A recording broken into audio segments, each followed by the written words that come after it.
I'm Alex Gauthier. I'm the co-founder of Clear Estate, and I'm joined today by some of the best minds at Clear Estate to discuss estate planning and estate settlement. What we'll be doing today is highlight some frequent situations and mistakes we see in estate planning or lack thereof, and how some of those decisions that can seem simple, well, now they can really create big issues later.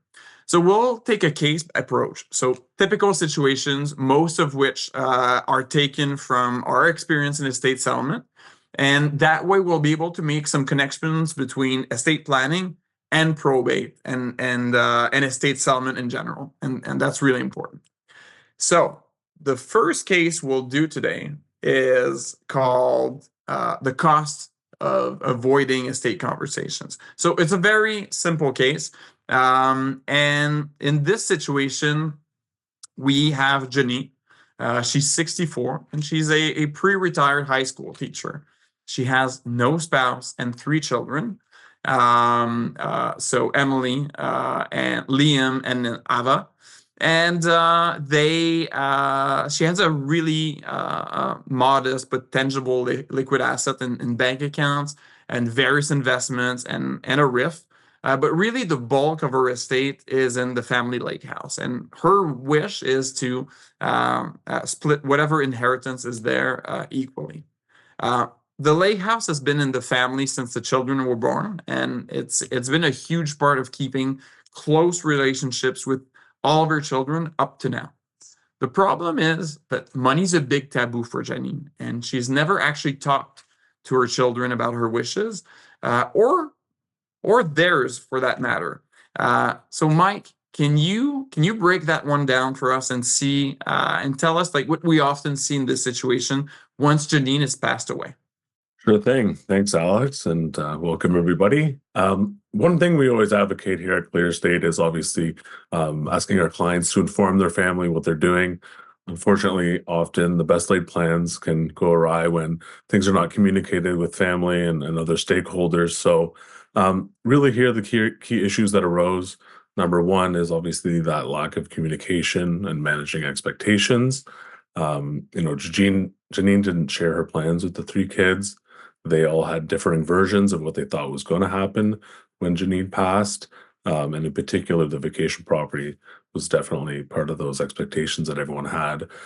And ultimately, this we'll see in a second that it led to disputes that could have easily been avoided. The second issue here is tax liabilities and unintended consequences that result from that. So Janine hadn't contemplated the RIF having a tax liability and a capital gain, as with the vacation property as well. And that really tainted her wishes and her legacy, and potentially some of the relationships between her children once she was gone. So I'll pass it over to Sarah now, and she'll let us know how it all played out.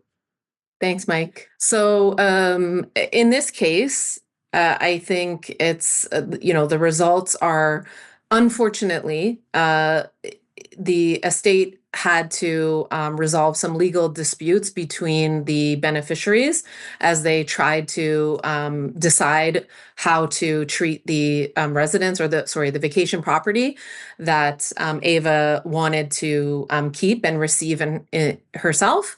Ultimately, because there was no plan around Ava potentially wanting to keep the property, her own financial situation came into play, and she couldn't afford to secure a mortgage to be able to buy her siblings out. But because of the dispute, the estate settlement was actually delayed for 2 years, in addition to the lengthy time it already takes to settle an estate. And the legal fees exceeded $50,000, which ultimately reduces everyone's share of the estate at the end of the day. And in addition to that, they ended up having to sell the vacation property at an inopportune time in the market, resulting in a lower than expected value for the property. And probably most importantly, significant strain between the sibling relationships that will, carry on probably for generations, unfortunately. So, this is a great example of how avoiding these conversations really can lead to a lot of problems in your estate settlement. It's very important that beneficiaries understand what the plan is, and that to the extent possible, they have an opportunity to voice, any concerns that they might have or wants that they might have in advance, so that, if you want to plan for those, wants and sometimes needs, then you actually can, right? And that also you can set your family up for success in understanding what's going to happen when the time comes, right? If it could have been actually agreed that Ava could, maybe inherit the vacation property, and maybe, there's sort of a first right of refusal set up for Ava so that she had a mechanism to say that she wanted the property. And, having some type of funding to help Ava to do that could have been discussed and strategized around as well. For example, life insurance could have been a great solution to that, to attempt to equalize a distribution that included Ava receiving the property in kind. Sarah, I have a follow-up question on this. So in this case, we have Janine here who's conveniently either divorced or widowed. So there's no spouse, but walk us through what would have happened if she was still married, and how those assets kind of like play with each other, and how they're transferred to the spouse on the first death. Sure. Yeah. So, more often than not, what we see when they're spouses, particularly outside of Quebec, because Quebec has some different, legislation and rules. But outside of Quebec, most often spouses own their properties joint with right of survivorship if the intention is for the surviving spouse, to simply take over the asset or have that right to the asset after the first spouse passes away.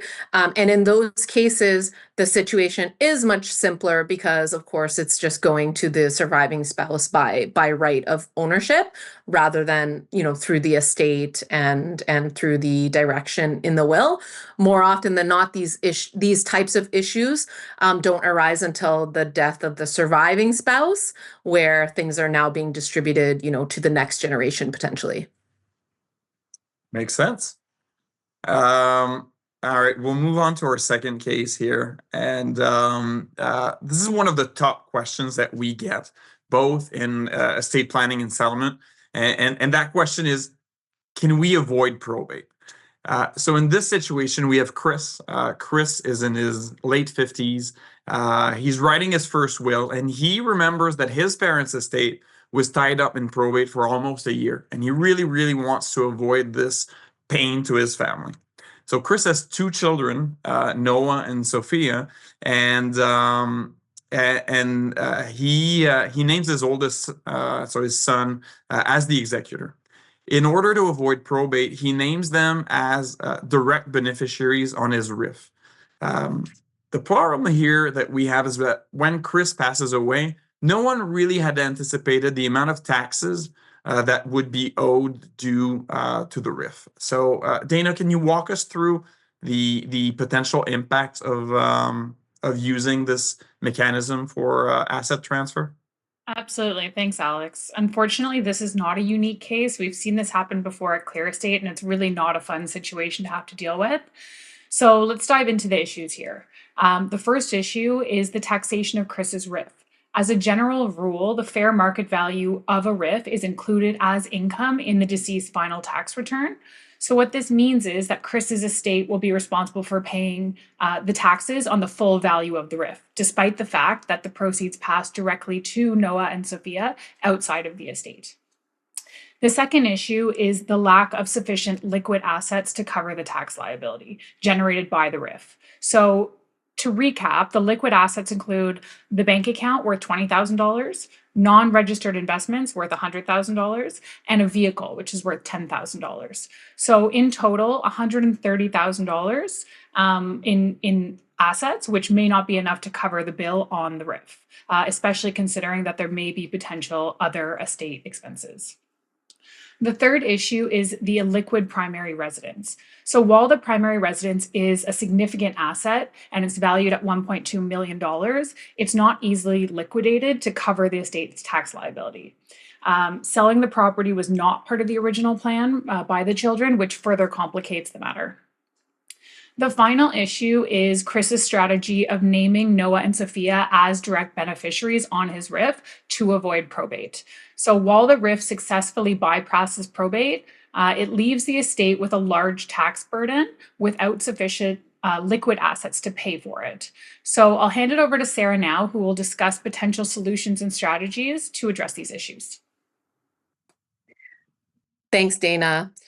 So ultimately, in this case, what we see is that there's certainly probate savings achieved. In fact, Chris managed to save, this example is in Ontario, and in Ontario, probate fees are 1.5% of amounts above $50,000. So if your assets are above $50,000, the amount of the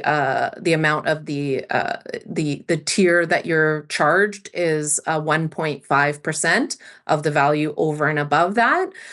So it's important to understand that when we're talking about probate fees, we should really calculate what the savings are, right? And then that way, if they're actually, if there's pros and cons to the strategy, you know what dollar figure you're actually saving. And in this case, what Chris saved by removing his RIF account from his estate was $4,500 is what he saved in probate fees for his estate, okay?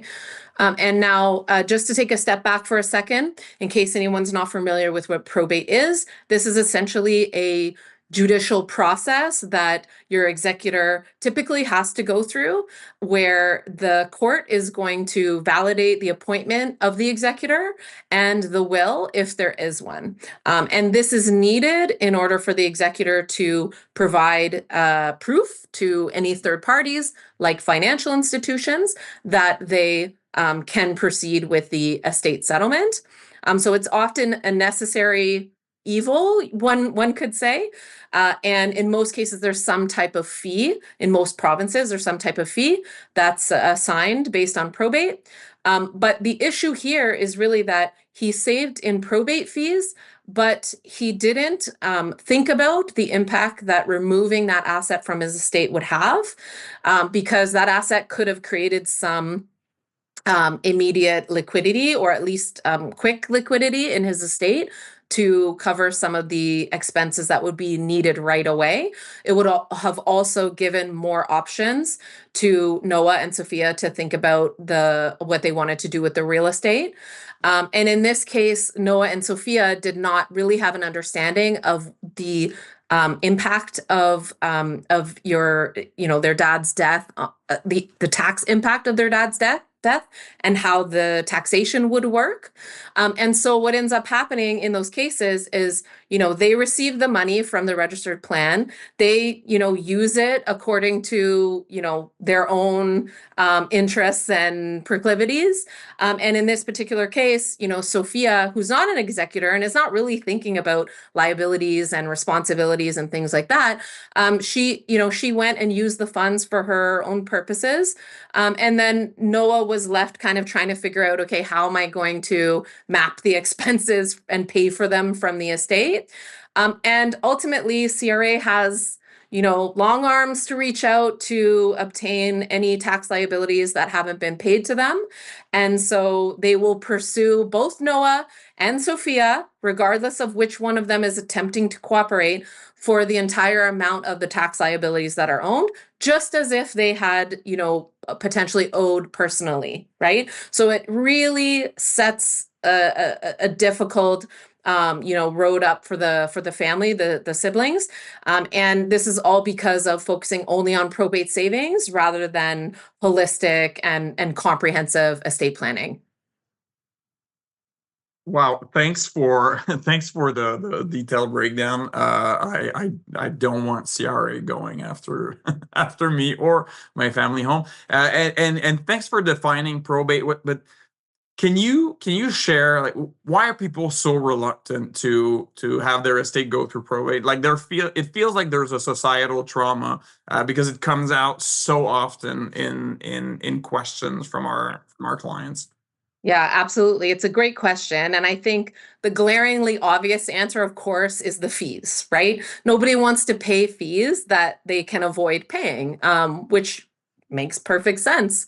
But the other reason that maybe is a little bit less discussed is the fact that probate is a painstaking process for the executor and the families ultimately to go through, where documentation has to be produced and signed. You have to be able to prove the values of all the assets of the estate. You have to present that to the court. They may have objections or questions, and ultimately the entire process, depending on where you pass away, the entire process can take months and months. It's not unusual in Toronto, for example, for the probate process to take 9 months or more before you actually receive back the grant of probate. Yeah, okay, that explains it.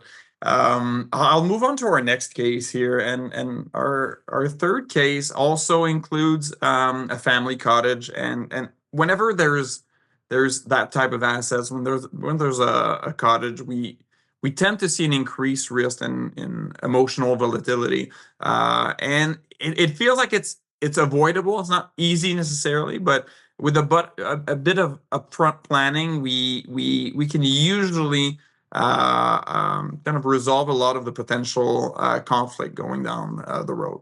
So we have in this situation Rashad and Keisha, who they have 2 adult children and 4 grandchildren, and they've spent countless summers with their children and grandchildren at the cottage, and they want their family to continue enjoying that cottage. Everything else they own, they kind of want to split equally between their children, and this has been discussed with the daughters, and everyone agrees. Beyond this shared clarity, however, there's a problem because there was no thought given to how this asset is going to be transferred and what the financial implications will be. Mike, I know this has some similarities to our first case, but let's dive a little bit deeper because we see a lot of family vacation residences, and I think it's important to break it down. Thanks, Alex. Yeah, I mean, cottages are definitely one of the hardest things to plan for in an estate. They are often shared by many families, and they have tremendous sentimental value, as you alluded to. And also, families want them to be shared and enjoyed for many generations, which is excellent and great, but it does add some challenges. So, similar to that first case, we do have a tax liability issue. With this cottage, it's been owned for a long time. It was purchased for not nearly as much as it's now worth, and there is a tax liability that may not have been planned for in this case. But secondly, and sort of a less technical and maybe more softer issue is how is the property going to be shared between siblings, as well as that third generation, the grandkids, not only from a co-ownership perspective, but also just sharing it and sort of enjoying it together and coordinating that. So, without proper planning, what was meant to be a treasured family asset can become a bit of a burden. So I'll hand it over to Sarah to fill us in on how that all played out.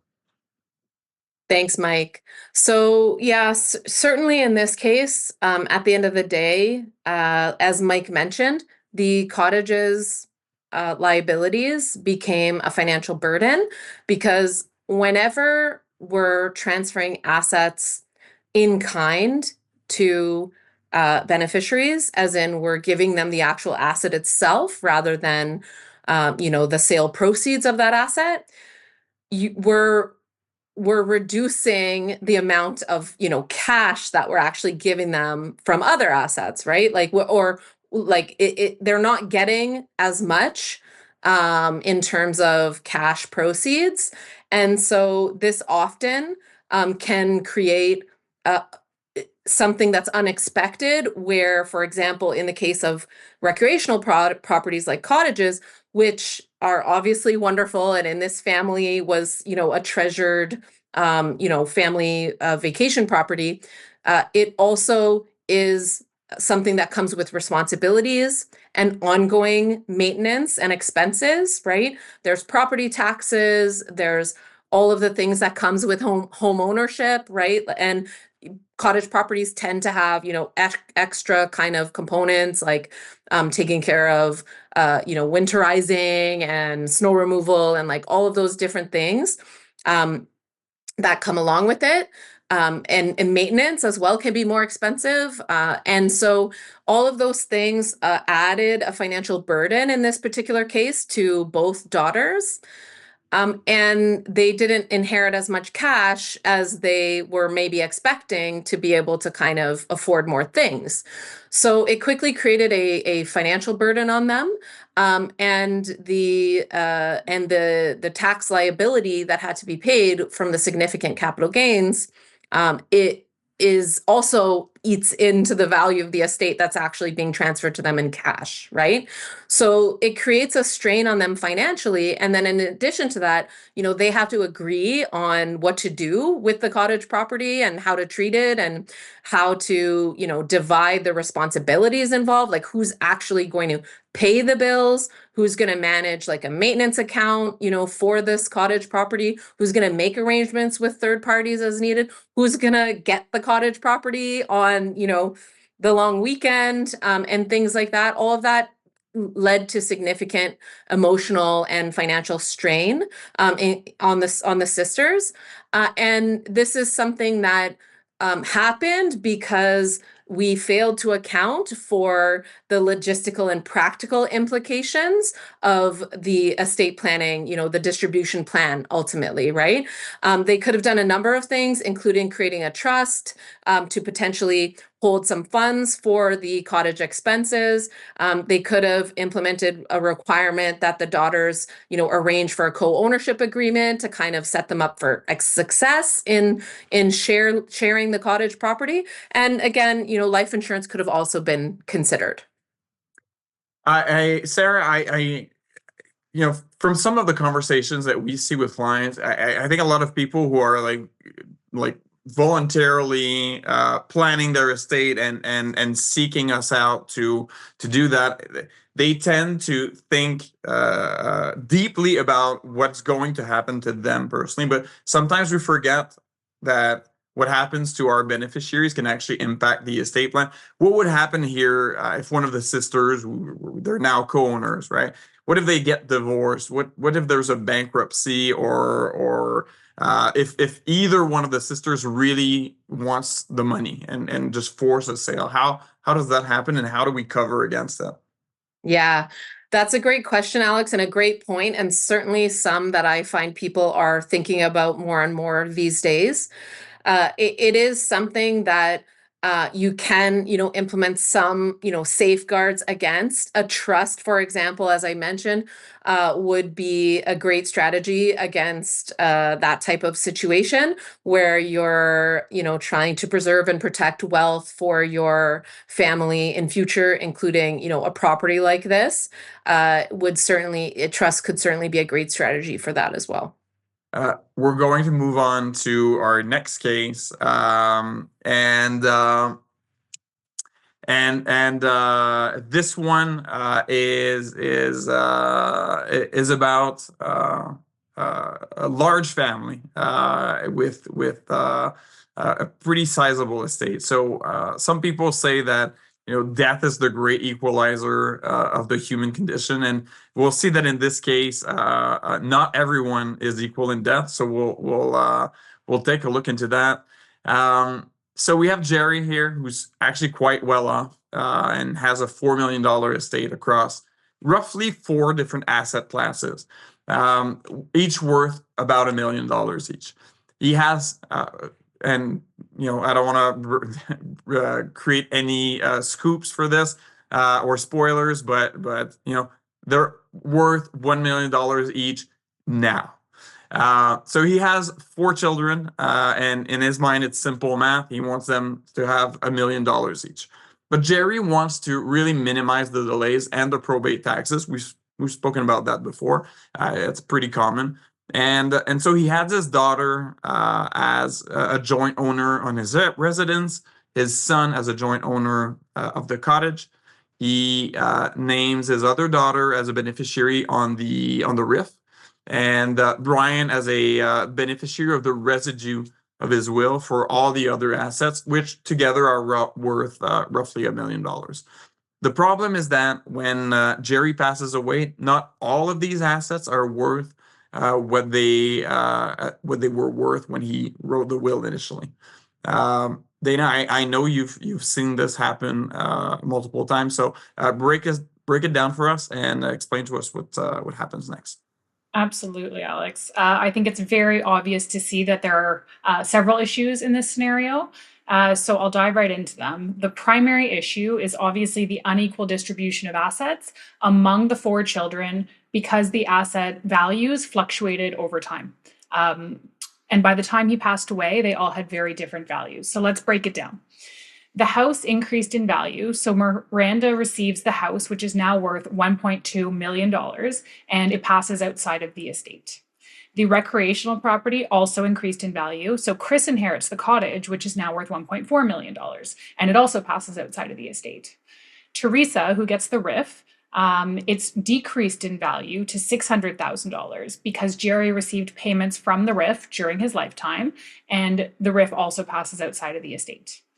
Now, Brian's share, which is comprised of the other accounts, have a balance of $800,000 at the time of Jerry's death.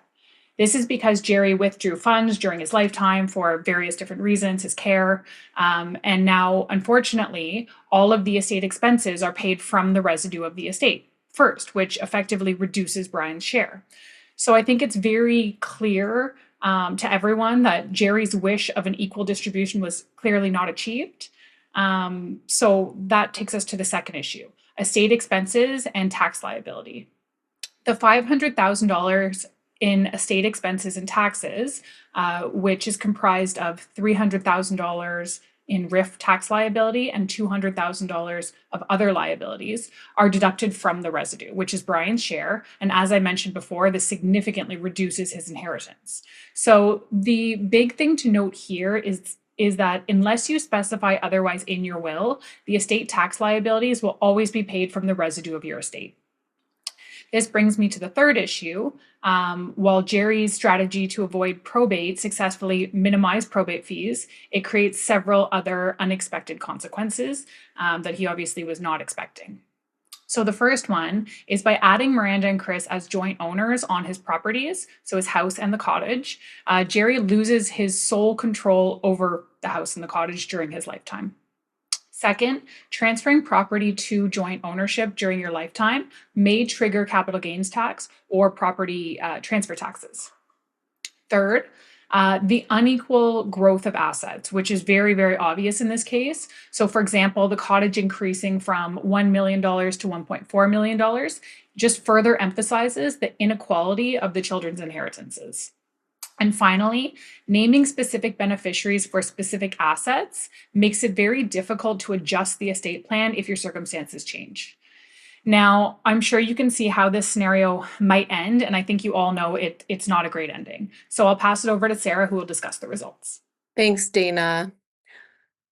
So you could see that in this case, not only was there a change in the value of the assets by the time that Jerry passed away, and that's quite common, of course. Our assets, fluctuate.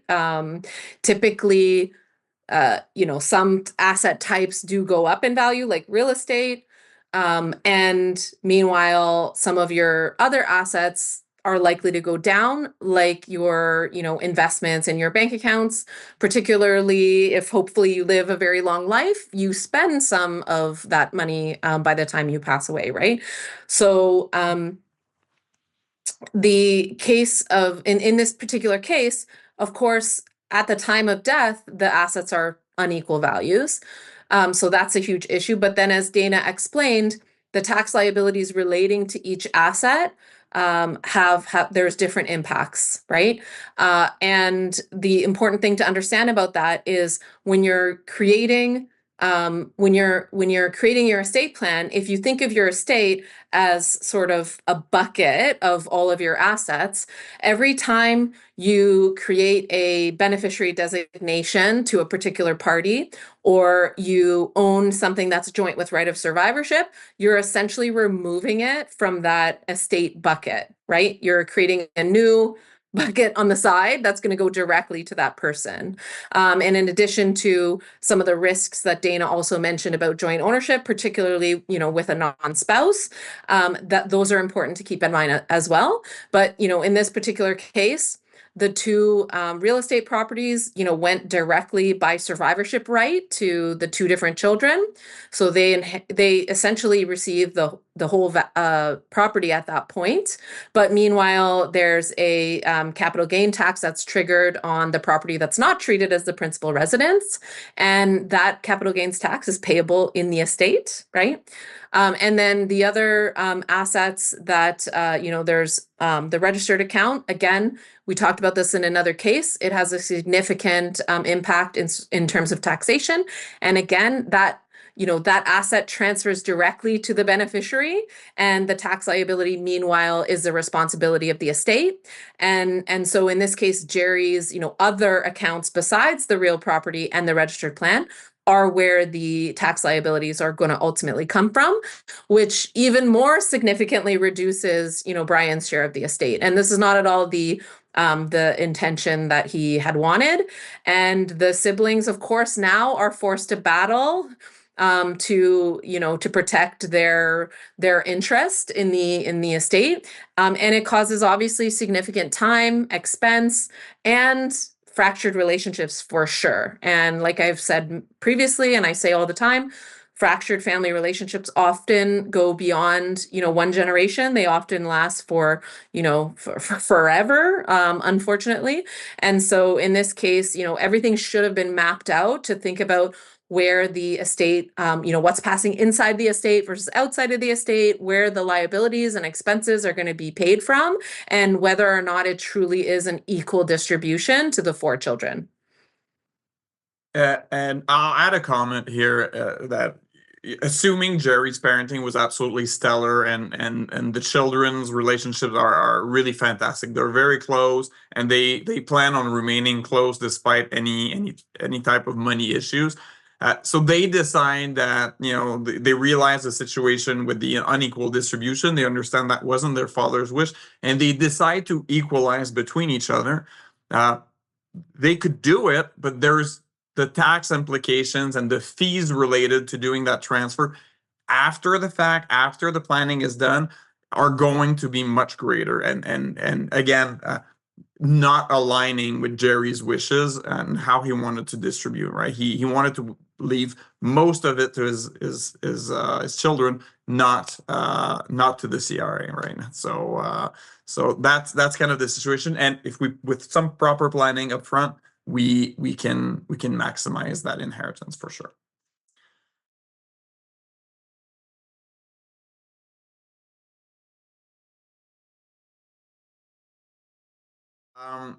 So what's the difference between a will and an estate plan, Sarah? Such a great question, Alex. And this is something that is so important to understand. Your will is a super important document. In fact, it's probably the core document of your estate plan, right? It's going to appoint your executor, and it's going to distribute your estate, as you see fit. It's going to account for some contingencies like an alternate executor, an alternate distribution, and it's also going to spell out any testamentary trust that you want to have from your estate, and considerations for things like if you have minor children, and things like that. What it won't do, though, is it won't necessarily dictate the distribution of assets that are passing outside of your estate. So earlier I talked about kind of your estate being viewed as, a bucket. And if you've removed assets from that bucket, your will is not going to deal with how to distribute them, right? So for example, joint with right of survivorship accounts, registered plans or life insurance policies that have beneficiaries, and things like that. It also doesn't include all the information and documentation your executor is going to need access to. We often refer to the process immediately following someone's passing as the treasure hunt process for the executor to have to find all of that information. Your will doesn't necessarily list out all of your assets and accounts. And certainly it doesn't necessarily include all the strategies that you should consider as well. Whereas your estate plan, a comprehensive estate plan, thinks about all of those things and additionally includes all of the information that your executor is going to need when that time comes, right? And ultimately you can significantly cut costs and time and energy that's going to be needed in your estate settlement with a comprehensive estate plan. And that's a wrap. So thank you so much for joining us today. If you have any questions about your own estate plan and want to better understand your options, we'd love to help. We offer free consultations, so feel free to book a free consultation with Clear Estate to chat with one of our experts. We're here to make the process easier and more approachable. So no matter where you're starting from, we have a plan that should meet your expectations. Thank you.